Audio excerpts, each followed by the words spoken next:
From the low desert and the forgotten edge of the American interior, I bid you good evening, or good morning, wherever you may find yourself tonight. I'm Hollis Crane, and this is Past the Last Light. Tonight, we go north. A long way north. About 40 miles past Dawson City, in the Yukon Territory, to a cabin at the edge of an old trail. A woman lives there, 19 winters, alone, by choice. And every night, since the 11th of February, at 11:47 to the second, a man walks past her window. He does not stop. He does not turn his head. She is on the line with us tonight. And folks, check your clocks. Because if he keeps to his schedule, and he has never once failed to, he will walk again while we are on the air. And you and I are going to be there when he does. A few items off the wire first. You remember the farmhouse piano out of Indiana? The low octave that keeps going flat? The tuner rang the program this week with an update. He has now tuned that piano 5 times.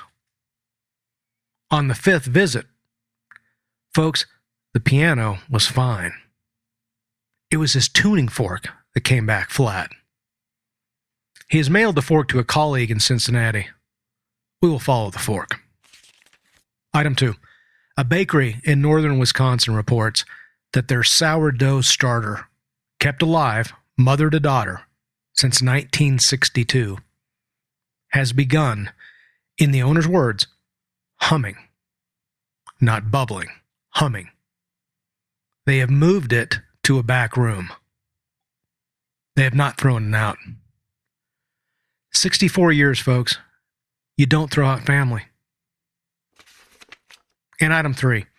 And this one is not related to our program tonight. The Royal Canadian Mounted Police up in Whitehorse have issued a quiet bulletin concerning what they call, quote, consistent reports of nocturnal foot traffic in unpopulated areas, unquote. That's the entire bulletin. 3 sentences. No description, no advisory, no follow-up. When the Mounties get vague, I sit up in my chair. I want to introduce you to a woman I have been corresponding with for about 6 weeks now. Her name is Eilidh Marsten. That's a Highland name, Eilidh, and she has agreed to speak under it, which I do not take lightly, neither should you. She homesteads a parcel 40 miles out of Dawson City. Chickens, a garden under glass, a wood stove, and a journal. Because she is the kind of person who writes things down. Which is the kind of person this program trusts most. She faxed me the relevant pages. They're on my desk. An entry every night since February the 11th. The handwriting wanders a little on the cold nights. The observation never does. 11:47, he passed. North to south. Did not stop, did not look. Over 140 nights, folks. Eilidh, are you there? I'm here, Hollis. Coming in clear. Eilidh, we have the whole night, and no hurry. Take me back to the first one. The first night. I wasn't looking for anything. The stove had gone low, and I've come out to feed it. My kitchen window faces the old trail, the walking trail, not the truck road. And there was a man on it, walking south, steady, arms at his sides. I thought, trapper. Went back to bed. Second night, I happened to be at the window again. I checked the clock for the stove, so I know it was 11:47, and there he was. Same coat, same pace. And when you say the same coat, I mean the same coat, Hollis. Brown canvas, long below the knee. There's a hood. The hood is down, and the hood, it's always down. I've watched that man walk through an October whiteout with the hood down. By the 10th night, I was timing him. He passes my southeast corner at 11:47 and about 20 seconds. The woodshed at 11:48 and 10, gone by 11:49. I've timed him on 3 watches. He does not vary more than a few seconds. in 140 nights. In 140 nights. Has he ever looked at the cabin? Never. But I'll give you something stranger. At 11:47, my stove goes quiet. The stove. The draft stops drawing. A wood stove pulls, Hollis. It breathes. You can hear it every night, right as he comes level with the cabin. It goes still. Flame stands straight up like a photograph of a flame, and at about 11:50, it catches his breath and pulls again. The fire holds still while he passes. That's nearer to it than I'd like. Yes. Hold that thought, Eilidh. Right there. Folks, don't touch that dial. When we come back, she goes out on the porch. And at the end of the hour, if he's punctual, and he is always punctual, we'll all be standing at that window together.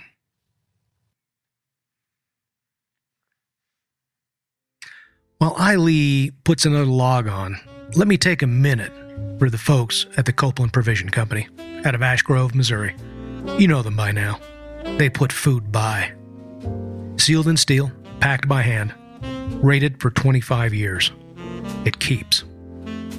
Tonight, I want to mention the smallest thing they make. They call it the 72-hour kit. 1 case, 3 days. Food, water treatment, matches that strike wet, a candle that burns 8 hours to the inch. Now, why 72 hours? I asked.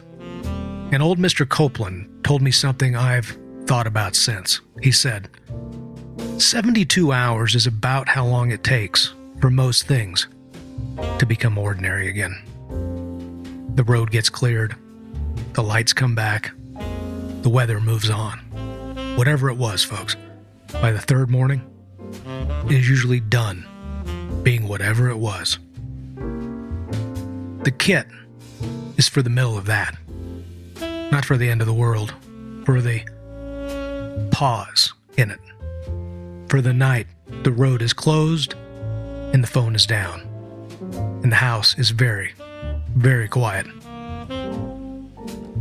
And you would like more than anything on this earth to make a cup of soup and sit by a candle and wait it out like a civilized person. Most nights, you will not think about the kit. That is the product working. It's the third mornings, folks. The kit is for getting you to the third morning. The Copeland Provision Company. It keeps. Tell them Hollis sent you. They'll know what that means.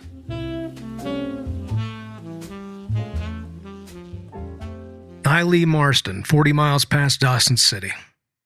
Eilidh, April. The porch. Tell it slow. I went out with a lantern. I decided the neighborly thing, the human thing, was to speak to him. Offer coffee, directions, whatever a person needs at that hour.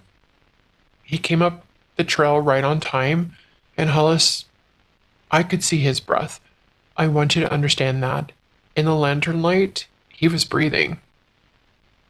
And when he came level with the porch, I said, "Sir, are you all right?" Twice I said it. And? He did not turn his head.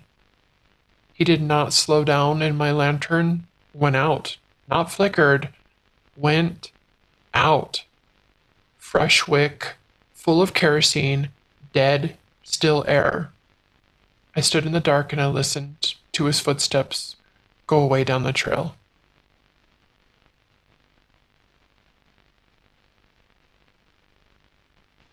New snow that night, 4 inches.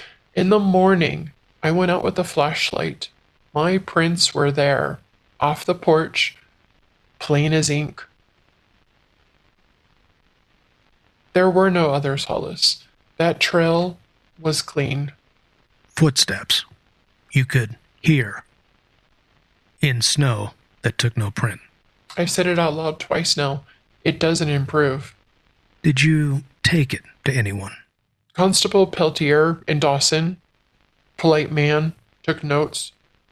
10 days later, he telephoned me back and asked one question. He asked whether 1147 meant anything to me, like a date, an anniversary, anything. I said no. He said, all right, and thanked me, and that was the end of it. So I went to the territorial archive myself, and I'll give it to you the way I found it. A surveyor went missing on that trail in November of 1947, and they never found him. His name was Eilidh Crane. No relation, I would expect.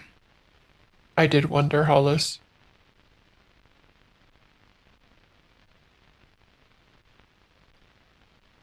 Folks, it is 11:47 in the Yukon right now. I have not planned what happens next, and I want that on the record. Neither is she. So I'm carrying the phone to the window. I'll set it on the seal, and I won't talk over him. Take your time. We have nothing but time here. There he is.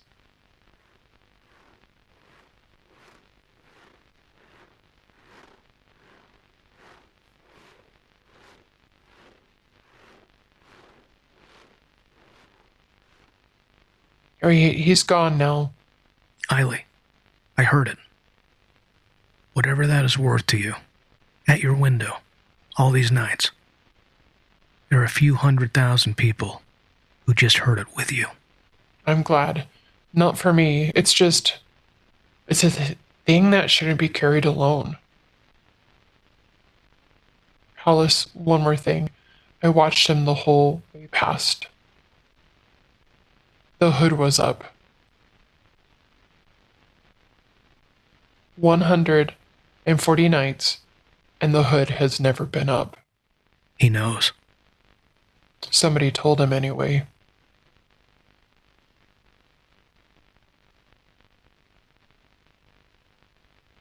Eilidh, thank you. Stay warm up there. Keep the journal going. And if the schedule ever changes by so much as a minute in either direction, you call this program before you call anyone. You have my word, Hollis. Good night. Folks, I have no explanation to sell you tonight. And I thank you to be suspicious of anyone who has one. What I have is a careful woman with 3 watches and 140 nights of ink. A constable who asked exactly one question, and a surveyor named Eilidh Crane who walked into the November of 1947 and did not walk out. I have some calls out on Eilidh Crane. Give me a week or two. We'll see what comes back down the wire. In the meantime, if something passes your window at the same hour every night, I'm going to ask you, gently, to do one small thing. Write down the time. That's all. Just the time. Paper remembers what the middle of the night would rather you didn't. Then send it into the program. A letter, postmarked, or down the fax line. The machine is on all night. Same as I am. You don't have to sign your name. Until next time, be kind to the people you love. Stay close to your radio. And good night from the low desert.